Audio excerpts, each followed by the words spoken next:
of the sun. Our story's not over, it's just begun. From Timbuktu to the streets of Soweto, Africa speaks and the world must echo. Strength of Africa, we stand. Railways cut the soil, but not for our feet. Road to the mines, but they don't make us meet. Family, let me ask you this. When you see the railways that slice across Africa, or the roads that stretch from the mines to the ports, what story did they tell? We often celebrate them as signs of modernization, signs that colonization brought development. But here's the truth. Those infrastructures were not built for Africa. They were built on African soil, yes, but not for African people. They were built to extract, to take, to siphon wealth from the land and the people, and ship it thousands of miles away. Today, we are diving into colonial infrastructures in Africa, disguised as development, designed for extraction. By the end of this episode, my family, you will see roads, ports, and railways in a new light. You will understand how they were never neutral, how they were never meant for Africans, and most importantly, we will explore how the same blueprint of extraction continues to shape Africa today.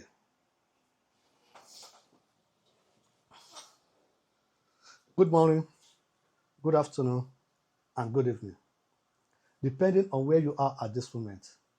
I'm your host, Adebayo Oladokun, and this is Strength of Africa TV, where truth meets courage, where the past is reawakened and the future of the motherland is reclaimed. Today's episode is titled Paved with Chains, How Colonial Infrastructure Still Extract from Africa.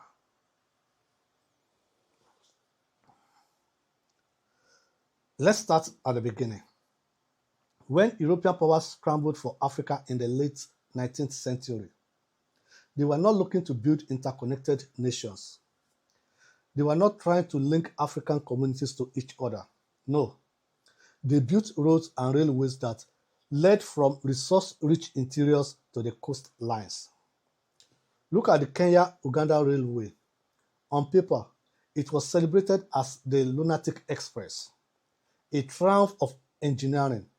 But in reality, it was a straight line from the fertile lands and mines of East Africa to the port of Mombasa, where raw goods could be loaded onto ships and taken to Britain.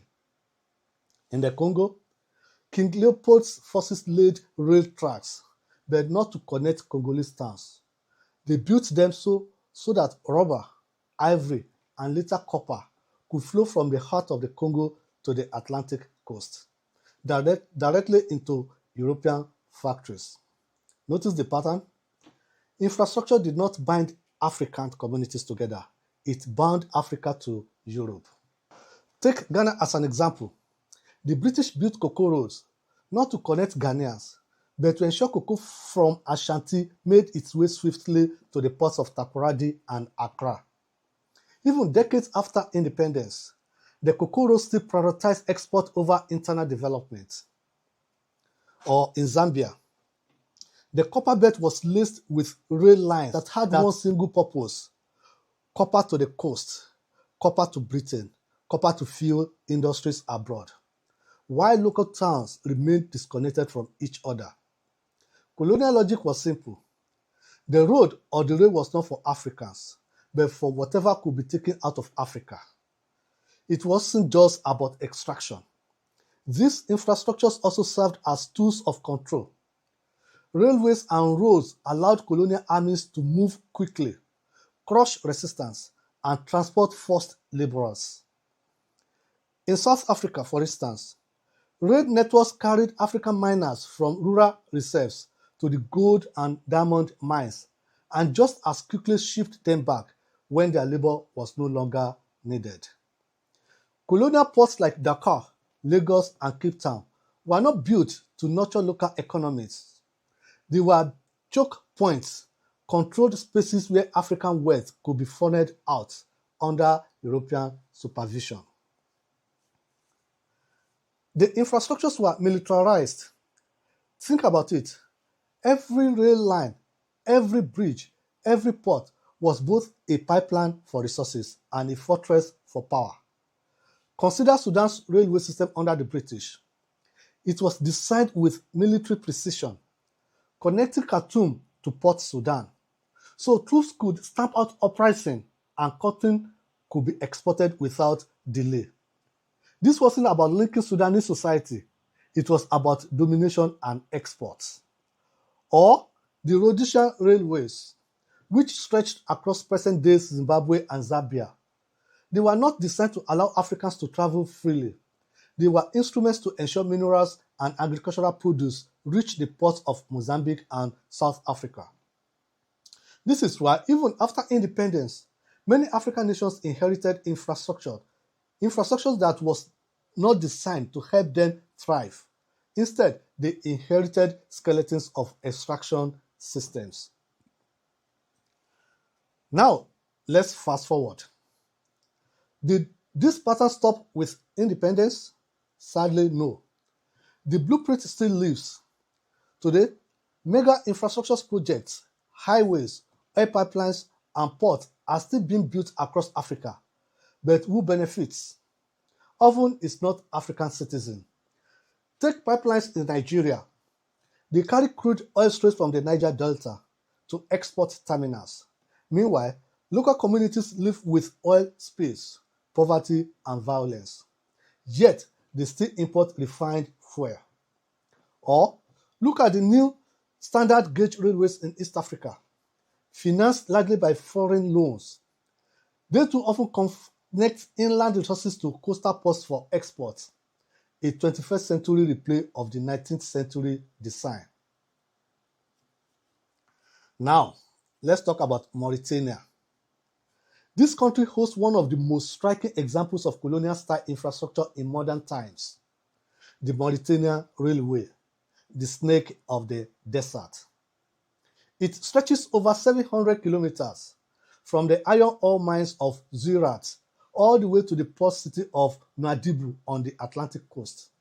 On the surface, it looks like an engineering marvel, but at its heart, it is the purest embodiment of an extraction line. One of the longest trains in the world, sometimes stretching 3 kilometers long, carries nothing but iron ore, Africa's wealth, out to the world. And here's the painful story. While iron ore moves daily along the tracks to global markets, many Mauritanian towns along the line remained underdeveloped, struggling with poverty. The train was not designed to uplift the people. It was designed to uplift global industries. These projects are marketed as development. But the question is, development for whom? Are they lifting African communities into prosperity? Or are they simply updating the machinery of extraction for the modern global economy? But family, here's where hopes come in. If colonial infrastructures were built to take, modern African leaders and communities can reimagine infrastructure to give. Imagine ports that don't just load oil tankers but also ship African manufactured goods into the world. This requires vision, planning, and above all, unity. Because the danger is that Africa keeps accepting infrastructure deals that look shiny on the surface but are really just new chains paved in concrete and steel. Reclaiming infrastructure means redesigning it for African needs first, global trade second. This is already starting in some places, especially in Ethiopia, for example. New railways are being used to connect Addis Ababa to Djibouti. Yes, but also to link farmers and businesses along the route to broader markets. In Rwanda, road networks are being intentionally designed to help farmers get produce to local markets faster, reducing food waste and building community resilience. These are early signs that infrastructure doesn't have to be a chain, it can be a bridge.